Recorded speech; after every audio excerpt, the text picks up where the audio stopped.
होता है जो ऐसे कर्म कर लेता है कि उसका नाम भागवत में आ जाता है।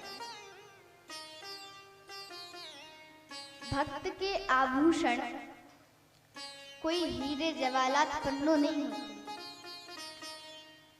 भक्त के आभूषण कोई कंगन वगैरह हार वगैरह नहीं होते। भक्त का आभूषण होता है भगवान, भक्ति। भक्त का जीवन सब कुछ भगवान में समर्पित।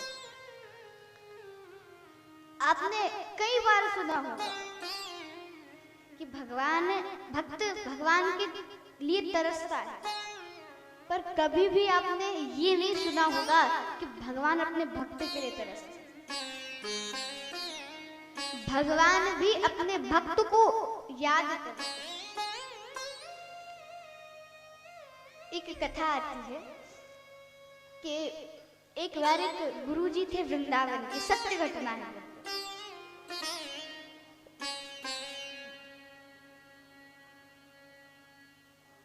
जय राम प्रदास जी, तो उनकी बहुत बड़ा आश्रम था, उसमें कई शिष्य होते थे, बड़े अच्छे, कोई बुद्धि में अच्छा, कोई किसी कार्य में अच्छा।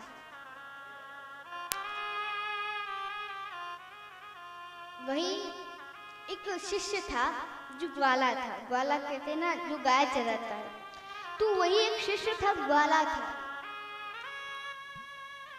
तो रोज गुरुजी से सुनता था कि जो कृष्ण है उस शिष्य का नाम था भोंदू। नाम भी उसका जो भी हो, परंतु वो इतना भोला था कि उससे कोई भी कह दे कि ऐसी ऐसी बातों को मान भी जाता था, और ये नहीं सोचता था कि ये झूठ बोल रहे हैं या सच बोल रहे हैं। वो जो भी कहता था वो मान जाता था, इसलिए उसका नाम था भोंदू। वो भोंदू एक बार गुरुजी से सुन रहा था कि वो कृष्ण कन्हैया जो है वो भांडीर वन में गौ चराने जाते। अब तुरंत वो सोचने लगा कि भाई भांडीर वन में तो मैं भी गाय चराने जाता हूँ, मैं भी आज देखूंगा कि वो सावरा सलोना कहाँ मिलता है, किस वृक्ष के नीचे बैठा है। वो भोंदू जाकर के भांडीर वन में, जमुना जी के उस पार है, भांडीर वन में जाकर के एक वृक्ष के नीचे बैठ गया और सोचने लगा कि वो काली कमली वाला कब आएगा, क्योंकि गुरुजी बताते थे कि कृष्ण का स्वरूप कैसा है। तो वो सोचता था कि वो काली कमली वाले कब आएंगे, वो मोर मुकुट वाले कब आएंगे, वो बाकी अदा वाले कब आएंगे, वो सोचता रहता था।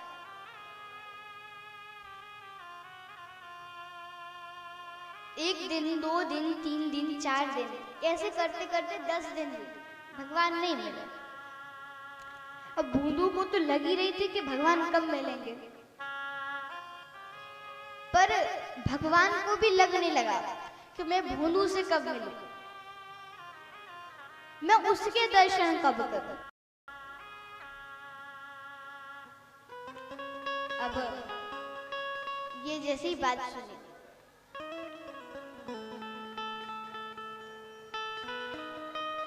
भगवान अपने मन ही मन राधा जी से कहते कि राधा रानी वो समय कब आएगा जिस समय मैं भोंदू के दर्शन करूंगा।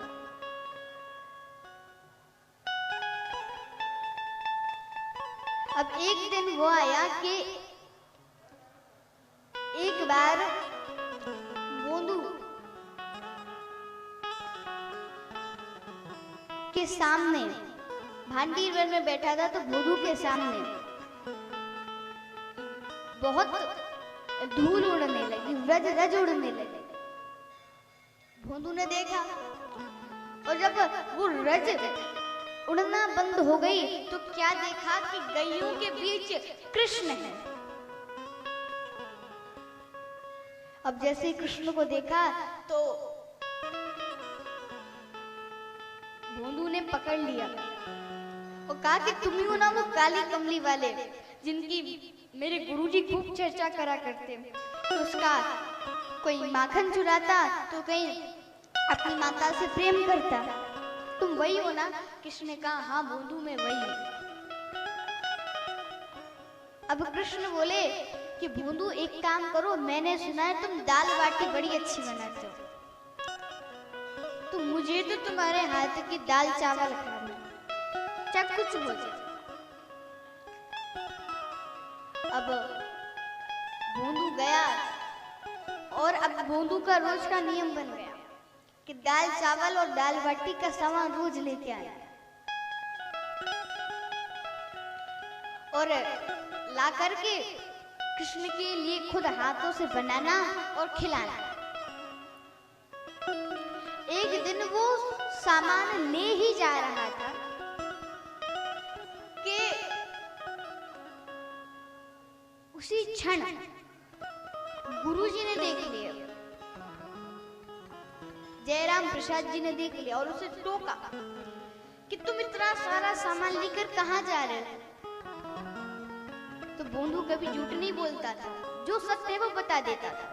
भोंदू ने कहा गुरुजी वो जिनकी आप बखान करते थे ना कि वो बांका मुकुट वाला सावरा सावरा कन्हैया, वो भांडीर वन में रोज आता है और वो कहता है मुझे आपके हाथ की दाल चावल और दाल बाटी खानी, तो इसलिए मैं रोज उनके लिए भोजन ले आया।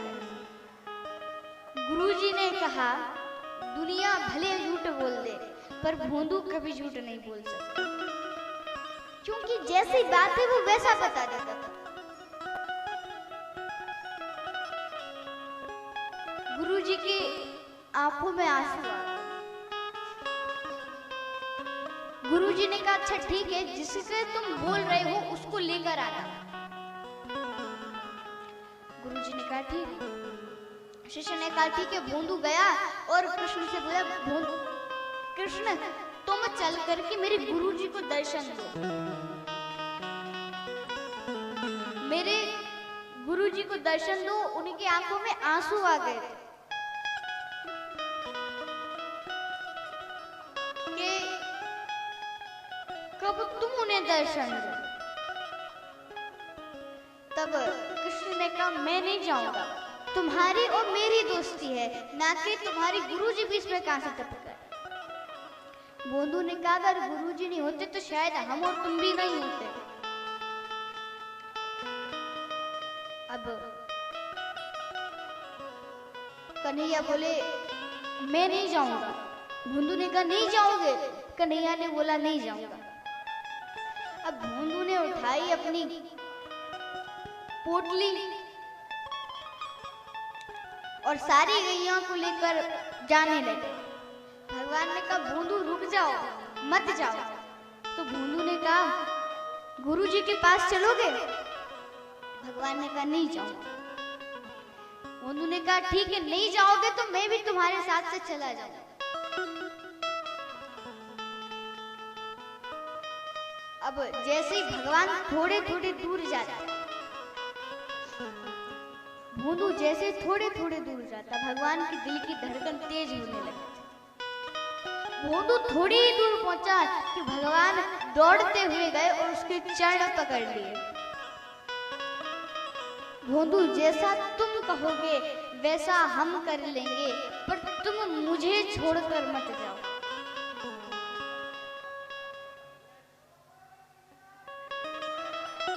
चाहे कुछ हो जाए तो तुम मुझसे कुछ भी करवा लो। भोंदू ने कहा कि मुझे आपसे कोई कार्य नहीं करवाना है, बस मैं आपसे एक बात चाहता हूँ, मेरे गुरुजी को दर्शन दे।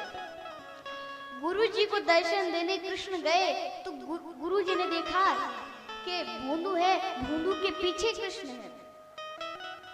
गुरुजी ने पहले भगवान के चरण नहीं छुए, गुरुजी ने पहले भगवान के चरण नहीं छुए, गुरुजी ने पहले अपने शिष्य भोंदू के चरण छुए। क्यों? क्योंकि मिलाने वाला कौन था? शिष्य। गुरु नहीं मिल पाए, उनकी पूरी जिंदगी निकल गई। मिलाने वाला कौन?